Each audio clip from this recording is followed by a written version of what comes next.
Namaskar. This is Sunil Alakani once again. Welcome you on this show. Last time we had a conversation with Mr. Ramana about the traits of the successful people, and we had a very good response. So we thought we should continue with this our conversations and invite Mr. Ramana again on our show. So welcome, Mr. Ramana. Thank you. Last time you spoke about the traits of first trait of successful people, and it has gone very well with our audience. So I thought again we will have a conversation with you, and so that most of our friends who join us this video can be benefited by this. So first trait you said was simplicity of all the successful people, and you have explained it with some very live examples or experience of your life. So, in continuation to that, what do you think will be the other important trait in line with simplicity? So thank you, Sunil, and I'm actually very happy to join you back again. And uh, you know, successful people have lots of traits. It's not a few of them. We touched upon simplicity, which I thought was very important. So we can cover some other traits, not necessarily in the sequence of importance, but as it strikes to us, right? So today we can discuss on something which I have seen very commonly across the successful leaders, as well as have seen very commonly the people even in the normal operating managers, which they miss out. So I thought I'll cover that first, and the topic is the focus. Right. I think what is important for any professional is to be highly focused on what they intend to do, what they have to do. There are multiple facets of this. First, let me talk about focus at business level. I think having worked in Larsen & Toubro for 30 years plus, and it is well documented, and it is in the public about how L&T has transformed itself from what it was prior to 99 and afterwards. I'm sure it is in the public domain, but just to recollect from what happened, L&T was in 99 when the current chairman had just taken over as CEO and managing director. The share price was 138 rupees or 140 rupees, very low. Very good. Yeah, that's right. L&T was known to be in multiple businesses. Okay, many businesses, people are aware. There are many businesses people are not aware too. In fact, a lot of them don't know. L&T was, in largely in electrical business, cement. Then it was in, construction, high-end equipment, engineering, all that. But they were also in many other businesses.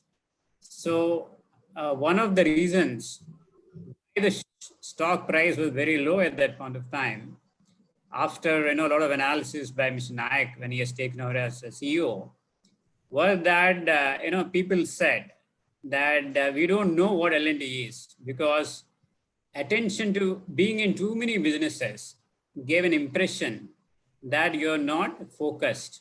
And unless a business is seen as focused business, the people, the market, the people in general will not have confidence.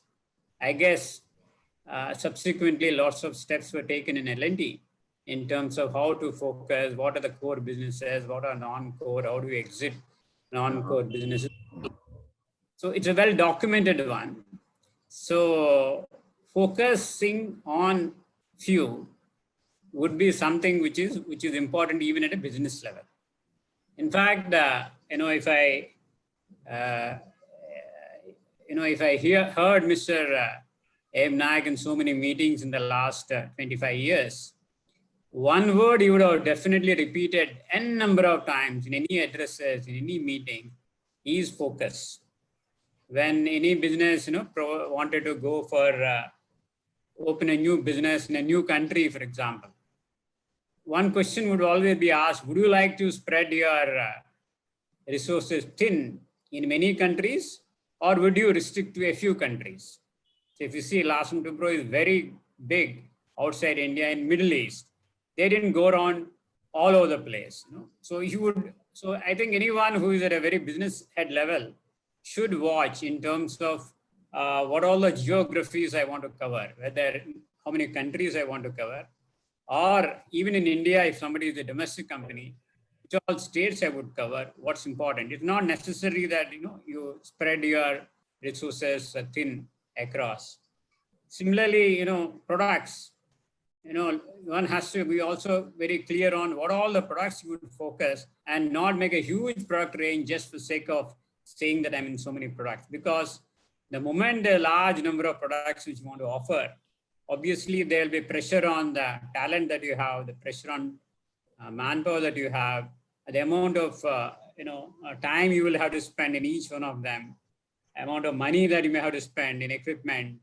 So therefore, even in product range, I think at a business level, one has to be very, very careful and ensure that you keep doing your product portfolio review very frequently, and then remove some of them, add some of them. I'm not for a moment I'm saying that you should not add. You should also review what are the products that you are having in which you want to drop out of your portfolio. All due regards to my first company, Bajaj Tempo Limited. See, Bajaj Tempo Limited has, when I started, I'm sure subsequently they must have changed their methodology. Except, I think, a forge shop, they were making many things in-house. In-house, yeah. That was their strategy. And they had a foundry, their paint shop, engine shop. So they have their own engine castings, cylinder block castings, and all that. Now, that particular manufacturer at a small 40-50 crores turnover maybe was good enough to deal with that end-to-end. But after some time, we'll agree that foundry or casting manufacturing is a specialized process in terms of how do we improve productivity, how do we improve yield, how do we reduce rejections, all that. Now imagine, somebody who's handling end-to-end, he has to be Superman to be good in foundry process, good in engine process, good in testing process, So therefore, when somebody becomes large, it'll be a good idea, to buy the casting, whatever said and done, instead of in-house making. I'm sure they have followed that methodology. What you mean is that you should concentrate on a certain things. Rest of the other things, either you should outsource or to the limited people, you should source them out. Right. Correct. So the focus, when I say focus, there has to be a high value add which the company would like to give. And balance of less value, you would do it outside. In fact, I'll give an example of our construction division. Let's say 15 years. Just one more question. Is that having of the cement plant was one of this focus area or focus from the point of view of focus? Yeah, it has come out of the 99, the discussion on whether you are focused. So last year we decided to focus on, saying that I'll be an engineering and construction company. High engineering company, whereas cement is large volume, low margin, based largely on logistics and process industry, and high capital intensive. So I guess that time they would have felt, therefore, that it may be worthwhile for not having this business in our portfolio. And where did the business go? The business has gone to another group who are focused on cement. Focused on cement, correct. Right, when Larsen & Toubro has, so that company got merged, L&T got merged with that Grasim Cement at that time. Okay, and it has become Ultratech. And now Ultratech is one of the largest groups in the world. Number one in India. Number one in India and the number one Indian company. Yeah. So what happened therefore, suppose it was still under L&T's portfolio, maybe it would not have got that type of growth that Cement Group had got, and L&T would not have got that type of growth as an engineering company that they decided to be. So in my opinion, therefore, this focusing on a few, which can review from time to time. It is not that, you stick on and go for a long time, but you can review from time to time, have it. But focusing at a business level, I think, in my opinion, becomes very, very important. And I have seen that happening. I mean, largely influenced by Larsen & Toubro, how we have seen. My thoughts are definitely influenced by that. But in general, I've also, when I interacted with the people, I found that, the focusing on, in terms of geographies, products, customers, suppliers, all these would make a, huge difference. If this was at a business level, and I guess something similar is applicable at, at a general manager level or at a unit level, because naturally, So let me give some thoughts here. Here again, why do you want to focus on a few? Because we have shortage of talent, limited talent. We have, we also have limited time, limited executive time. We don't want to spend too much time on small things. And naturally, we also have small money. All of us have small money in the business. So I guess, from time to time, even at a unit head level or a general manager level, operations manager level, one has to focus on, let's say somebody is in a plant head, for example. Surely one writes down, you can have multiple, objectives, starting from safety, breakdown of machines, productivity, labor utilization, machinery utilization, a variety of them. But now, maybe some of the successful guys which I have seen, and even I try to do that a few places, that you don't try to improve all of them at the same time. It will be very difficult because there will be confusion. At a down the level, people cannot take too many objectives and operate. It will be very difficult.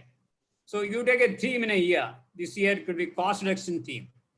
So whole of the company will focus on cost reduction.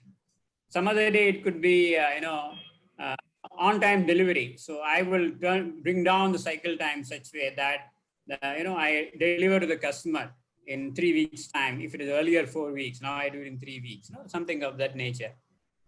A few of them, one can attempt. I have seen some examples which I can quote. People who follow these methods of focus groups. Okay, this is an example of Larsen & Toubro Cement only, and it was L&T, not Ultratech. In any cement manufacturing, there are 2-3 costs are very significant. One is energy consumption. Okay, and in terms of how much do you run the factory? That means in terms of run factor. That means it's a continuous process plant, right? So in 365 days, how many you have run? How many days you have run in the year? That's another measure. So what they have done once, they have taken up a project called Parivartan. Okay, the name was Parivartan. What they have done is that since there's significant improvement has to take place in these two, they have made some focus groups. They actually removed the heads of department, not the normal task forces. They actually removed heads of department and gave them the job. Actually, they actually removed heads of department from their normal operating level and made the group heads. And it was a very tough experiment they had done, and they were actually successful.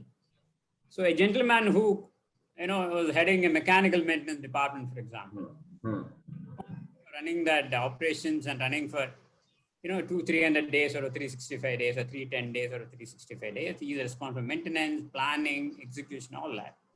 Obviously, he's got a structure below. So this gentleman was removed from that position, as well as given the task of focus on how do we improve the 310 days to 340 days. And he was asked, you can go anywhere you want in the world. You can visit any plant anywhere in the world and then see what are the best practices and see what they can be implemented and how do we do that. Okay, now the question really comes is, it is a normal thing, right? If somebody is the head of a department, there will be head of a unit, there will be initiatives to improve. Okay, but then when you want a large improvements to happen, then it can't be one of the many activities of head of the department. Somebody has to come. Yeah. So in a Brazilian company, there were only 5 people per shift working, whereas we had something like 2,000 contract labor working. So when I asked Mr. M.B. Prabhu that given any amount of money for automation, what is the best that you can achieve in terms of manpower, he could only come with an answer of 200 numbers. Mm-hmm. What it means that, a drastic improvement from 2,000 people to 5 people is possible. And that type of improvement cannot happen as one of the routine, improvement activities. It has to be highly focused activities. Yeah. Okay. That can only be possible, when you have, a very high focused individuals working on that. I think that experiment, in my opinion, worked very, very well.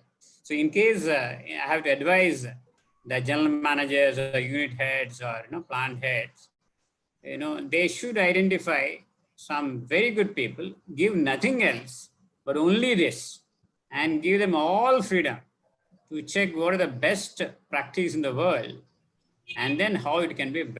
And it should be all the more possible in the current days when the technology has also gone up very high. So this is something which, when I say focus at a general manager, this is the type of focus, I guess, would be required for them to survive and do well. Okay, this is something which I'm very fond of that Parivartan movement there, because significant changes in Indian cement industry have been done, that time, and drastic improvements have taken place. Yeah, this is at a business level, and then I covered something with respect to, unit level. Yeah, I would do that. I think that's very relevant, because whatever we have said earlier is, at a higher end. I think my first thing is that one should focus on what are they doing, and it actually translated at an individual level is that when you are working on some issue, focus on that and don't get digressed to too many things, one at a time, not all. See, if somebody is a production manager or somebody is a materials manager, there will be multiple things which must be working on their mind, obviously, and that's why we're all there in the organization, right?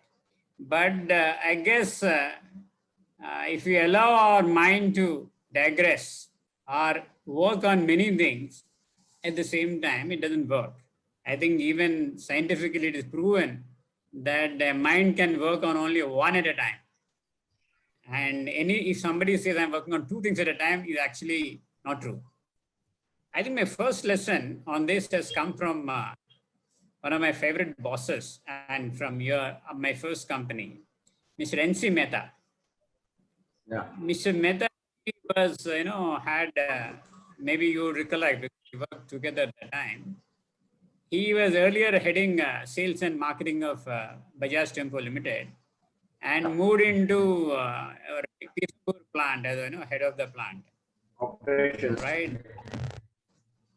Pardon? Operations and heading the plant. Yeah, correct. So, we guys, we were, I was in planning department at that time. And, the normal style is that if there's a problem found, you immediately go and tell the boss, that's how we worked till that time. Yeah. So, some item not there, something got rejected, some assembly is not taking place, all that. So it's the same thing we tried with Mr. Mehta. I go and knock his door and say, sir, there's a problem here. So he has once given me solid lashing. Mm-hmm. He said, what do you think? Do you think I'm just sitting here and waiting for you to come and tell me your problem? And I have my own plan of work. So I plan my work. I decide sometimes to work on industrial relations issues. Sometimes could be it's marketing issues. Sometimes it could be people issues. Sometimes, how do I talk to management? I have a set of jobs to do at my level, my own work. So I don't want my plan to be disturbed by everybody to come and, disturb. I mean, he simply said, so don't come to me like this. Well, I was also young that time, and he, of course, he was young also. So I told him, "Bhai, all is fine, Mehta Saab, but the problem will be that you will only tell me tomorrow. That you should have told me in time. I would have, handled it." He said, "Yeah, you also have a point. Mr. Mehtaji is very, very, one of my favorite bosses. You also have a point, but but I want to do the way I want. I'm the boss of the place." I said, "Fine."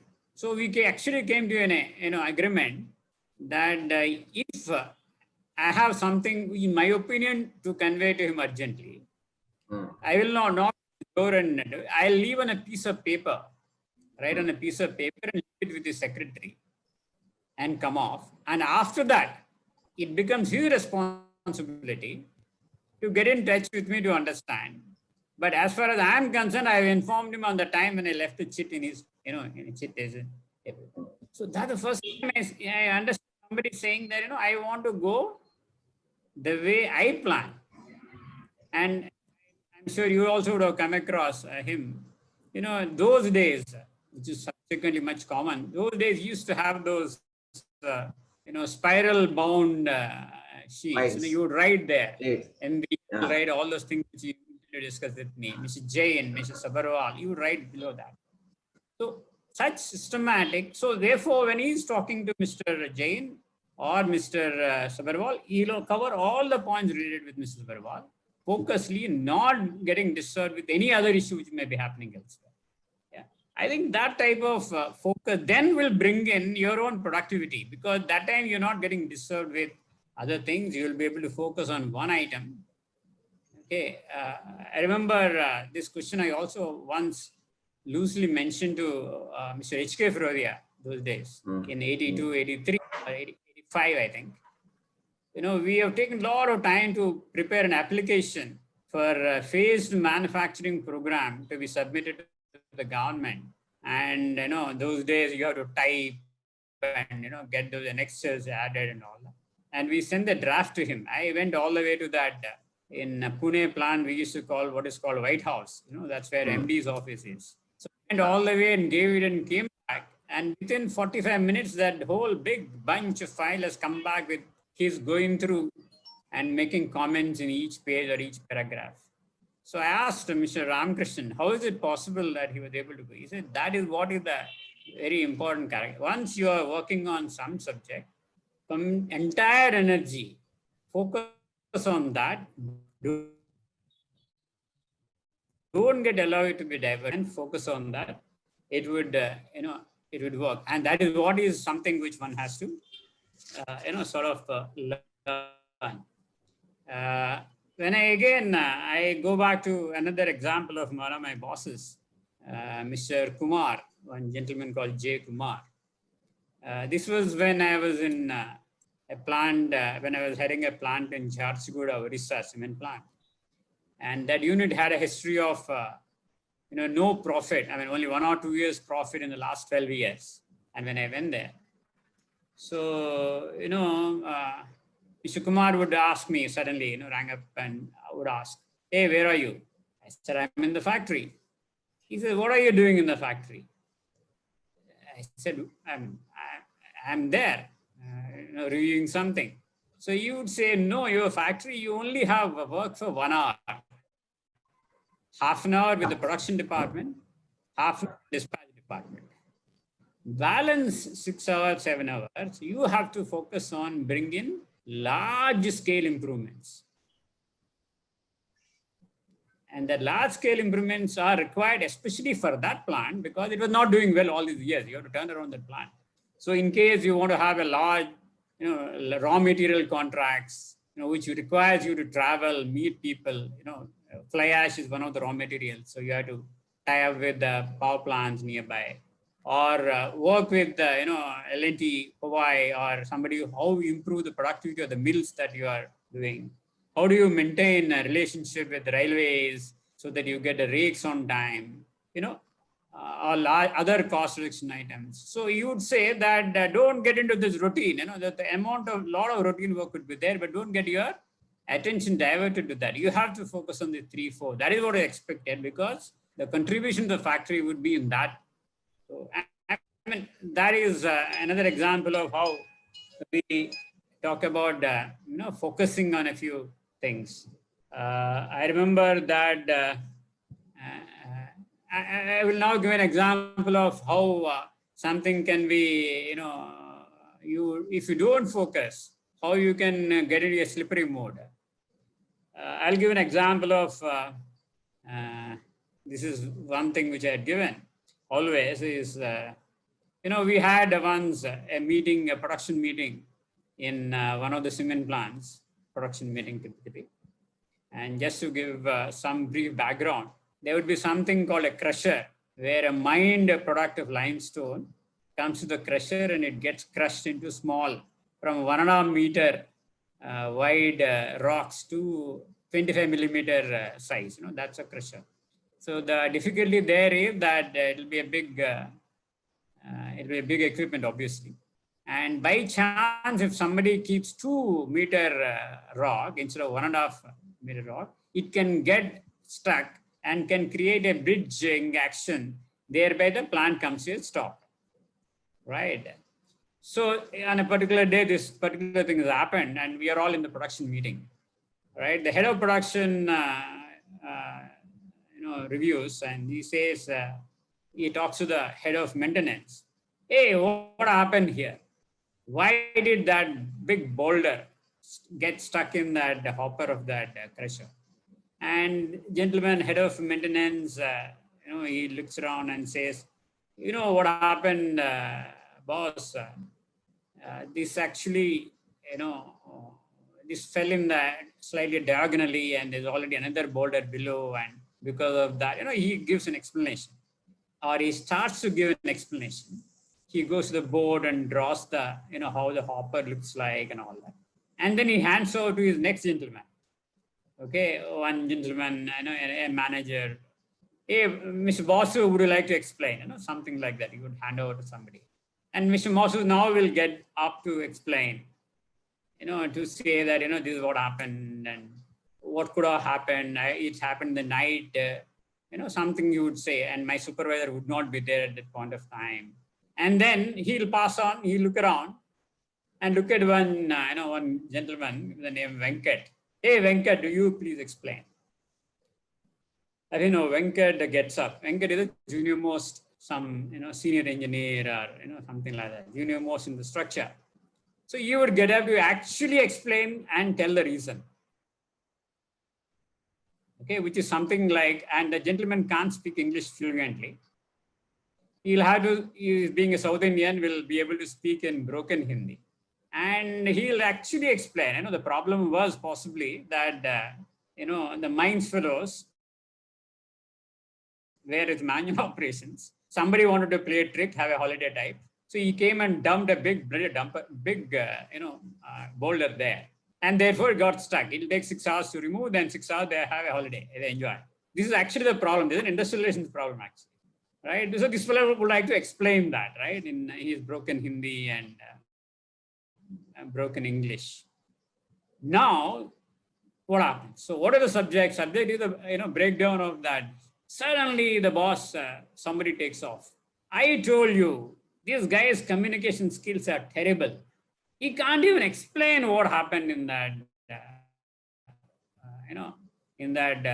hopper. I think he should be sent to communication skills program. Why are you not nominating to him?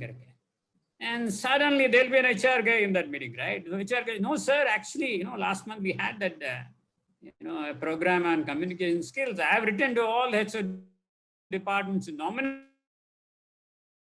I got no nomination from this department.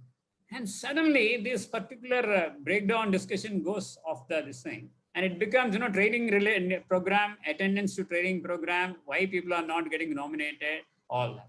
So if you are the boss of the place, watch out, people actually will do everything and anything to possibly, divert. So that you say focus, don't allow such discussions to come across, So you got to have a focus on the subject. Don't allow things to happen. This is what my advice to operation. This is very common. I only gave one example. Maybe Sunil, you also would have heard many such examples. Yeah. So I have another example. Another example I would like to give here, again in the focus, is that this is a time when, when we had a new technology to be implemented. Here is one gentleman, okay, for the sake of this thing, I'll just use the first name, Avinash. So Avinash had a huge experience in, foreign plants, cement plants, and he therefore has brought in a big concept of introducing condition-based monitoring type of thing. Gentleman is very knowledgeable. He is now ready to make a presentation to the senior management. He collected some information from his past experience, everything.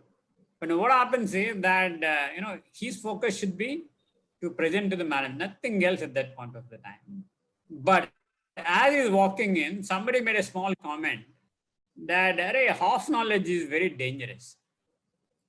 Yeah. So somebody made that comment, suddenly then this guy got, very angry. He started arguing with that guy. Hey, what do you mean? I have this experience. I was in so many places, all that. With the result, what happened is that his focus should have been only on the technology that is aware and present to them. He got disturbed. He got digressed. With the result, his presentation didn't go well, and it took quite some time for him to convince the management. So this is another thing. You got to be very cautious, careful, and you say focus on one issue at a time, and I think beyond that. Okay. Now, I guess my suggestions to the people will be to have a proper clarity of the purpose and have a clear agenda. Do not allow the same to be hijacked, and have a list of action points and then work on. So therefore, just sum up, therefore, an individual has to be very focused and focus on what are you doing one at a time and do well. I think with this, I have completed whatever I thought I would be able to share today. So thank you. Thank you, Mr. Ramana, for your remarks. Thank you, Mr. Ramana, for your wonderful talk on the subject of focus in management and management practices. I hope all of you must have enjoyed this talk and picked up some very important points from the experience of Mr. Ramana, who has given some very live examples for this point on focus in management. We'll call again Mr. Ramana on some other subject, some other day on some other subject or trait on successful management practices. So I hope you have subscribed the channel. If you have not done, then please subscribe the channel. And if you like this video, please share and like it, and be ready for the next notification. Thank you very much. And as usual, please stay at home and stay safe in this difficult time of pandemic. Thank you.